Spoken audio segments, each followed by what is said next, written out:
Te transformer en 30 jours avant 2026 pour te réaligner à ton énergie féminine, c'est possible. Mais avant, j'ai une question à te poser. Est-ce que tu t'es vraiment accordé un moment pour toi cette année? Et quand je dis un moment, c'est pas juste une sieste ou un week-end ou juste une après-midi pour toi, pour te demander comment tu allais vraiment. Toute l'année, tu t'es focalisé à aller faire les objectifs de Pierre-Paul Jacques, à aller faire les objectifs de ton travail, à aller te focaliser sur les autres, à aller dire oui à la famille, dire oui à ta copine, dire oui quand tu avais envie de dire non, pour au final t'oublier. Tu t'es mise en second plan. Et aujourd'hui, bonne nouvelle, il te reste 8 semaines pour changer la donne. Mais ici, on va faire les choses différemment. Il n'est pas question d'aller cocher juste une nouvelle to-do list ou des nouveaux objectifs juste pour se convaincre qu'on a fait les choses bien cette année et recommencer encore l'année d'après. L'idée, c'est de sortir de ce mode de survie. L'idée, c'est de sortir de ces insomnies que tu as tous les jours. L'idée, c'est de se sortir de cette anxiété que tu as. L'idée de te dire que j'ai l'impression d'avoir la vie de mes rêves, mais qu'au final, non, je n'ai pas la vie de mes rêves parce que je suis malheureuse. 8 semaines pour clôturer l'année en beauté. 8 semaines, recentrer sur toi et retrouver ton énergie féminine. Hello les amours et welcome back sur ma chaîne Rise and Glow. Moi c'est Aïs, je suis coach en énergie féminine. J'aide les femmes ambitieuses à sortir du mode de survie et du poids émotionnel en se reconnectant à leur énergie féminine. Alors si ce genre de contenu te plaît, n'hésite pas à t'abonner ici.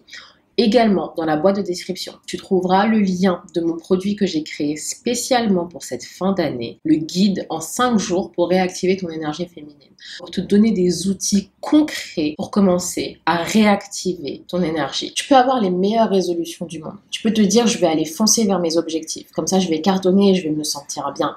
Être encore dans le faire, être encore dans ce mode de survie, sans réellement avoir de solutions concrètes qui puissent te permettre d'être épanoui dans ta vie. L'idée, c'est pas d'aller se dépêcher, d'aller mettre en place les objectifs que tu as fixés en janvier où tu t'es complètement, en quelque sorte, oublié. Pourquoi? Parce que l'énergie féminine ne rayonne pas dans le stress. Et quand tu agis comme ça, tu es en train de te dire à ton mental, à ton corps, hey, on a une date butoir, on va se dépêcher, on va mettre les bouchées doubles pour pouvoir encore aller cocher cette to-do list.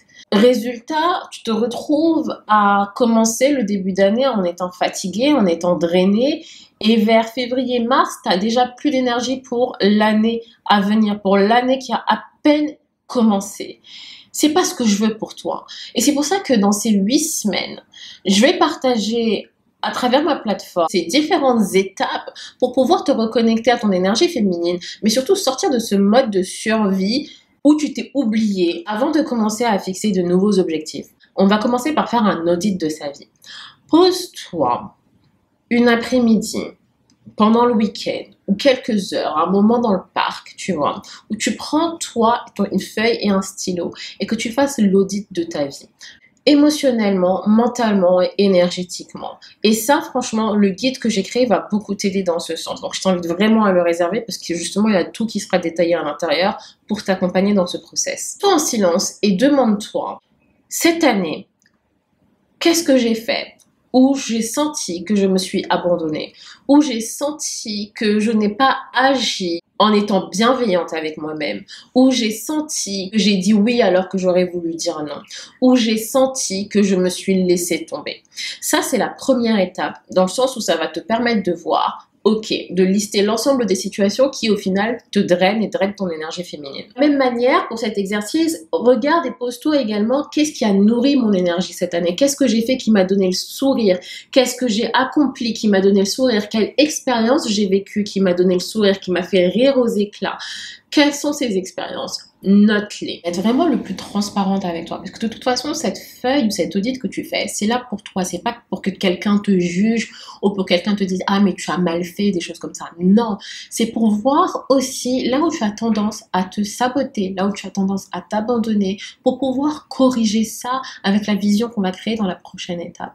Par exemple, si cette année, tu avais comme objectif de faire du sport et d'avoir une diète healthy pour maigrir, par exemple, et que au final tes actions, ça a été accepter tous les restaurants qu'on te proposait, accepter tous les McDo qu'on te proposait, aller à la salle une fois par semaine, tu sais que là il y a un problème d'organisation et de limite personnelle. Organisation dans le sens où est-ce que ton planning reflète le fait que tu prennes le temps d'aller faire du sport? Combien de fois par semaine, du coup? Où est-ce qu'on le voit dans ton calendrier? Et limite personnelle, c'est pourquoi on n'arrive pas encore à dire non à des choses qui ne supportent pas notre vision, tu vois? Se poser va permettre, de créer cet espace pour que tu sois vu et entendu par toi-même. Ce qui est très important si tu ne te l'es surtout pas donné l'ensemble de cette année. Aujourd'hui, il te reste 8 semaines. Et 8 semaines pour avoir le temps de te prioriser. Pour clôturer l'année en beauté. Et j'appelle ça se couper du bruit. Et se couper du bruit, ça veut dire d'aller se couper de tout ce qui va aller drainer ton énergie. De tout ton environnement également qui te draine. Tu vois, que ce soit des amis, que ce soit le travail. Vraiment te concentrer sur l'essentiel et te couper du bruit. Dire non là où tu vois que ça ne va pas dans le sens de tes objectifs ou que ça t'améliore si en m'écoutant, le contenu a résonné avec toi et que tu souhaites être guidé pour sortir du mode de survie, d'avoir des outils concrets pour être connecté à ton énergie féminine, je t'invite à réserver tes 30 minutes gratuites avec moi. Le lien est dans la boîte de description. On prendra le temps ensemble de voir ce qui bloque ton énergie féminine, voir les outils pour réaligner ton énergie afin que tu puisses rayonner dans ta vie avant 2026. Aussi, tu trouveras le lien de mon livre « Et si je mourais demain ?» le livre que j'ai écrit pour avoir l'ensemble des clés pour retrouver son authenticité. Le lien est aussi dans la boîte de description. Le prochain point pour créer justement cette vision, c'est que d'abord, il va falloir avoir des fondations très claires. Et avant d'avoir des fondations claires, il va falloir faire ce que j'appelle le nettoyage. Le nettoyage, même énergétiquement, c'est vraiment très emblématique. Ça montre que je nettoie mon espace énergétique pour faire de l'espace pour du nouveau. Et là, il n'y a pas si longtemps que ça, il y a peut-être 3 semaines, j'ai également fait un ménage où j'ai fait un gros nettoyage dans mes vêtements et j'ai donné des gros sacs afin de me libérer de ce que je ne portais plus, afin de libérer et de créer de l'espace pour du renouveau. Et ça s'est également fait dans ma pièce où je me suis débarrassée de beaucoup de choses qui traînaient chez moi, des choses que je n'utilisais plus, qui peuvent avoir une utilité à quelqu'un d'autre. Et c'est ce que j'ai fait. J'ai fait de l'espace. J'ai vraiment aéré mon espace pour accueillir des nouvelles choses dans ma vie. Plus ton espace est rangé, plus tu as une certaine clarté. En tout cas, pour moi, si mon espace est brouillon, directement, tout est brouillon dans ma tête. Et quand c'est brouillon dans ma tête, du coup, je range également mon espace. La petite astuce, c'est de ranger tous les jours. Ranger tous les jours, ça ne veut pas dire ranger pendant 2 heures. Pas du tout. Ranger tous les jours, c'est ranger 10 minutes. C'est ranger avant d'aller te coucher. C'est te réveiller dans un espace qui est déjà propre, qui est déjà net, qui est déjà clair, qui te permet d'avoir cette clarté mentale et ne pas te réveiller dans une certaine confusion. Un mental déjà saturé dès le matin. Non. Du coup, tu crées également de l'espace pour l'abondance. L'abondance financière, l'abondance de la joie. Nomme, tu es libre de ça. Dans le nettoyage, on a également de ton environnement qui, tu sais, ne te porte pas dans ton cœur. Ou qui, tu sais, ne te supporte pas dans tes projets. Il est temps d'aller couper le bruit. Et quand je dis couper le bruit, c'est vraiment, dans ce cas-là, focus mode. C'est ne pas aller dans des événements où tu sais que tu ne vas pas être heureuse à la fin de cet événement. C'est refuser un restaurant parce que tu sais que ça ne va pas avec les objectifs de rééquilibrage alimentaire que tu t'es mis. C'est refuser des vacances parce que tu sais que tu veux atteindre un certain objectif financier avant la fin de l'année, que tu as envie de voyager en 2026. Te couper du bruit, c'est vraiment être sérieuse dans son changement. C'est vraiment mettre de la distance avec ce qui épuise ton énergie et toi, afin que tu puisses garder ton énergie féminine qui est ta force vitale. Alors, le point 4, qui est du coup un des points les plus importants, c'est maintenant d'aller créer cette vision. Pour créer cette vision, c'est simple. Qui tu as envie d'être? Si tu penses à quelqu'un qui vit une vie idéale, qui a la vie de tes rêves, qu'est-ce qu'elle fait? Est-ce qu'elle habite à l'étranger? Qu'est-ce qu'elle fait comme boulot? À quelle heure elle se lève? Qu'est-ce qu'elle fait comme sport? Quelle est sa shape? Qu'est-ce qu'elle fait? Tu vois, essayez de nommer ça. Ça, c'est la première partie. Ensuite, la deuxième partie, c'est d'aller identifier tes priorités. Quand je dis les priorités, c'est, par exemple, mes priorités de vie sont très différentes de tes priorités ou des priorités de quelqu'un d'autre. Et c'est OK, on ne peut pas avoir toutes les mêmes priorités. Ma priorité de vie commence par mon développement de soi. Et dans mon développement de soi, j'ai mon sommeil, j'ai ma diète, j'ai mon sport, j'ai le développement personnel. J'apprends quelque chose tous les jours pendant 1 heure. Ensuite, ma deuxième priorité, c'est ma mission de vie, notamment avec mon coaching, avec mes programmes, avec la communication, avec la communauté, les vidéos YouTube. Et ma troisième priorité, c'est ma famille, mes amis, tout ce qui est côté social ou relations amoureuses. Pourquoi, vous allez me dire, tes priorités sont comme ça? Eh bien, mes priorités sont comme ça parce que dans ma vie, je me suis rendu compte que quand je mettais les priorités 2 et 3 avant la priorité 1, j'étais malheureuse. Quand je mettais la priorité 3 avant la priorité 2, j'étais malheureuse. Et j'ai réalisé que je commençais à être heureuse quand, je dormais bien, quand je mangeais bien, quand j'étais bien dans mon corps, quand j'étais bien dans ma tête, quand j'étais claire dans ma vision de vie. Là, je servais beaucoup mieux dans ma famille ou dans mes amis. Quand mes priorités n'étaient pas dans ce sens, j'étais malheureuse. Donc oui, je servais, mais au final, c'était au détriment de moi-même. Donc à toi également de définir tes priorités, de telle sorte que ces priorités-là, maintenant, se reflètent dans ta vie.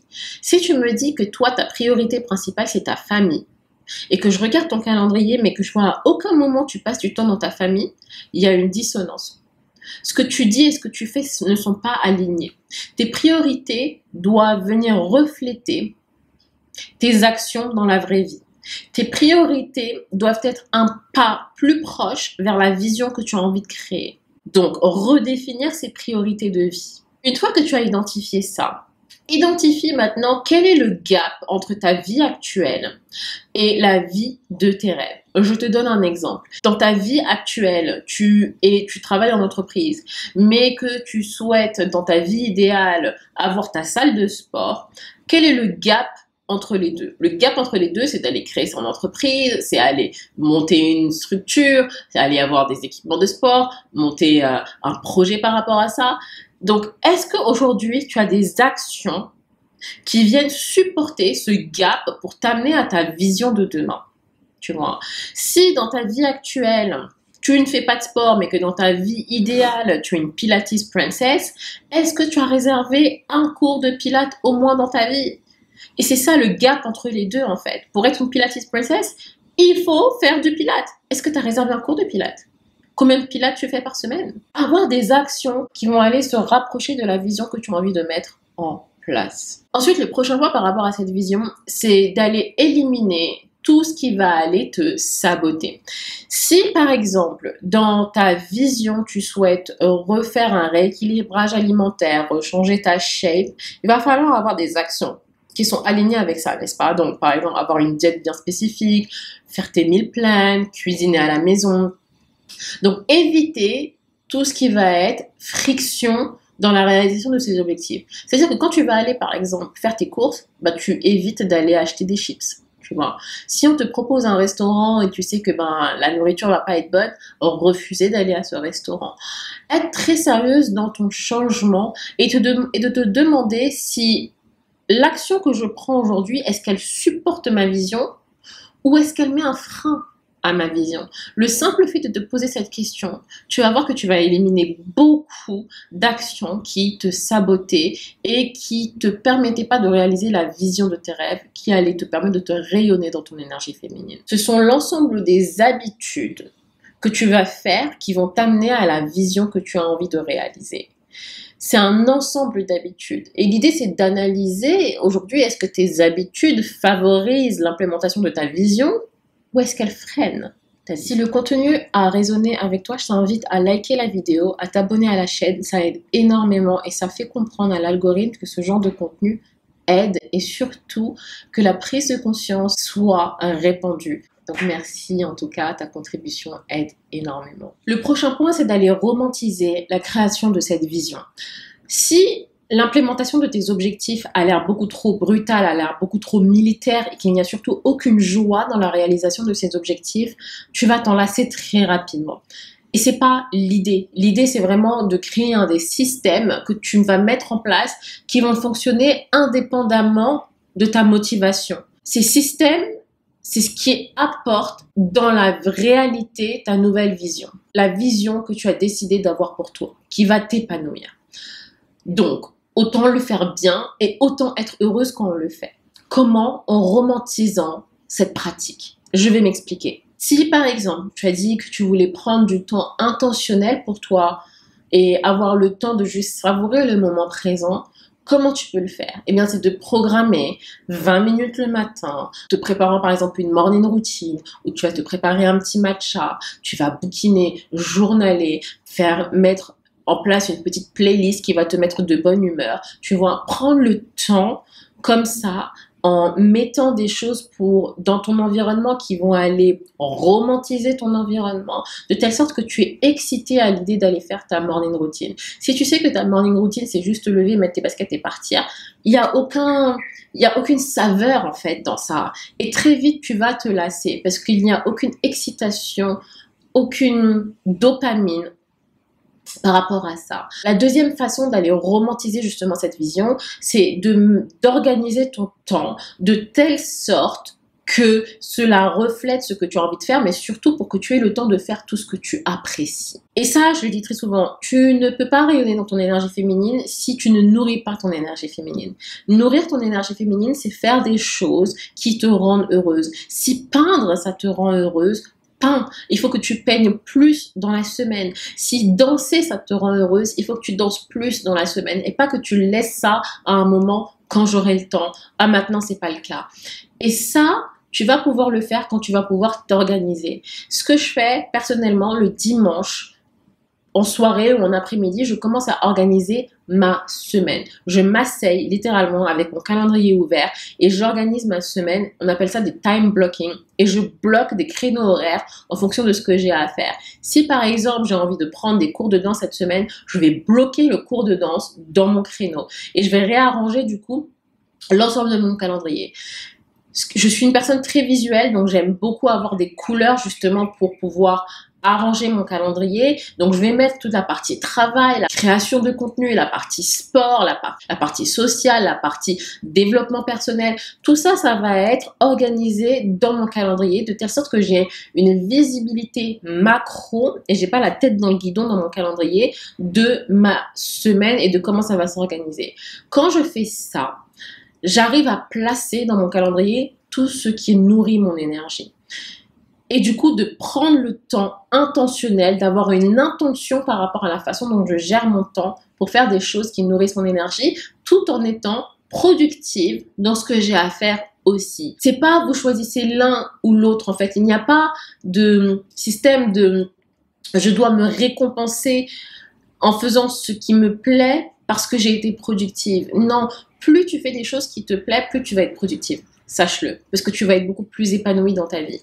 Donc, crée ce temps intentionnel dans ton calendrier le dimanche pour que tu aies une visibilité de comment ton temps s'organise et de créer du temps pour ce qui nourrit ton énergie. Troisième point par rapport à ça, c'est que romantise le fait de te reposer. Et je l'ai déjà mentionné dans certaines de mes vidéos. Nous sommes des femmes. Donc, nous avons des cycles menstruels. Ce qui fait que nous avons des différences d'hormones dans nos cycles et donc des différences d'énergie. On n'a pas la même énergie en début de mois et en fin de mois. Par exemple, en ce moment, je suis dans ma période de règles. Donc là, mon énergie... Et juste avant de shooter cette vidéo, j'étais très fatiguée et j'ai senti que j'avais des crampes. Et je me suis dit, oh là là là là, meuf, va t'allonger. Je me suis allongée 20 minutes et là, j'ai beaucoup plus d'énergie pour shooter la vidéo. Mais si je l'avais faite en ayant forcé, je suis très dans l'énergie, donc ça aurait été une mauvaise vidéo, j'aurais pas été satisfaite du résultat, alors que j'ai pris le temps de me reposer, 20 minutes, c'est vraiment rien du tout, et ensuite faire ce que j'ai à faire. Se reposer n'est pas quelque chose que tu dois mériter. C'est productif de te reposer, parce que quand tu te reposes, tu arrives à faire mieux ton travail et t'es pas juste un zombie devant ton écran ou devant ce que tu as à faire. Tu agis concrètement, tu agis avec une clarté mentale une fois que tu es reposé. Ne joue pas avec ton sommeil et couche-toi à la même heure tous les jours. Si tu peux, réveille-toi à la même heure tous les jours, mais couche-toi à la même heure tous les jours. Les heures de sommeil entre 8 et 9 heures, ça va te permettre de te reposer. Nous n'avons pas le même besoin que les hommes. Les hommes peuvent se reposer en quoi 6-7 heures et avoir une vie optimale. Les femmes, c'est pas la même chose. Prends un temps de repos et un sommeil programmé tout le temps. Et puis tu peux romantiser ta vie de différentes façons. Tu peux par exemple te mettre une playlist le matin, activer tes sens, danser et avoir une belle joie de vivre dès le matin. Tu peux mettre également un beau pyjama avant d'aller te coucher au lieu d'aller mettre un vieux t-shirt et juste te mettre sous tes draps, tu vois. Tu peux également avoir des belles assiettes quand tu manges. Tu peux romantiser ta vie de différentes manières. Que tu savoures ces moments présents. Et que tu arrêtes de vivre en mode automatique, en mode je dois manger et je scrolle en même temps. Non, sois vraiment intentionnel dans les moments que tu es en train de vivre. Et le dernier point par rapport à ça qui va vraiment clôturer cet ensemble de plans d'action en quelque sorte par rapport à la réactivation de ton énergie féminine, et c'est un des points les plus importants, tout commence par ton mindset. Et il faut que ton mindset change par rapport à la façon dont tu approches cette nouvelle reconstruction de toi. C'est pas je dois faire certaines choses. Non, j'ai la chance de. C'est pas oh my god, je dois aller à la salle de sport. Non, j'ai la chance d'aller au sport. Il y a certaines personnes qui n'ont pas la possibilité financière, physique d'aller au sport et qui auraient kiffé avoir ce que tu as. C'est une chance. Il faut avoir de la gratitude pour ça. Et c'est un choix que tu fais. Et quand tu reconditionnes ce mindset, tu as moins cette pression sur tes épaules comme si tu étais obligé de faire quelque chose. Je dois, c'est une obligation. Et quand tu dis, mais j'ai le choix, j'ai la possibilité, j'ai décidé de faire ça, en fait, tu changes la donne dans le sens où tu reprends le pouvoir. Tu es l'auteur, tu es le commandant de ta vie et tu as décidé de prendre certaines actions pour t'amener vers une certaine vision. C'est un choix conscient, intentionnel que tu as pris vers ta vision. Ce n'est pas une obligation. Et l'idée, bien entendu, c'est de commencer petit. Hein, j'ai toujours dit, il vaut mieux faire des petits pas que des pas d'éléphant et ensuite tout cramer et cramer toute notre énergie. Commence à te voir comme la femme que tu as envie de devenir. Commence à vraiment prendre les caractéristiques de la femme que tu souhaites devenir. Si tu visualises que dans ton futur proche, la femme que tu as envie d'être, elle a une morning routine, elle se lève à 8 heures du matin, elle prend le thé, elle prend son café, elle prend le temps de vivre, commence à agir de la sorte. Si tu ne peux pas par rapport au travail, crée-toi une night routine où tu peux avoir le temps de te relaxer le soir et avoir un moment pour toi, tu vois. Crée ces occasions, crée ces opportunités pour aller vraiment créer la vision que tu as envie de manifester. Vivre intentionnel et prendre le temps de ralentir sur les choses que tu ne peux pas contrôler. Et voilà les amours, j'espère que la vidéo vous aura plu. N'hésite pas à réserver tes 30 minutes gratuites avec moi, ça me fera un plaisir de t'avoir en tout cas en call. Je te dis à la semaine prochaine. Maintenant, les vidéos sortiront tous les vendredis à la même heure, ça change pas pour ça. Et je te retrouve du coup vendredi prochain. Besitos.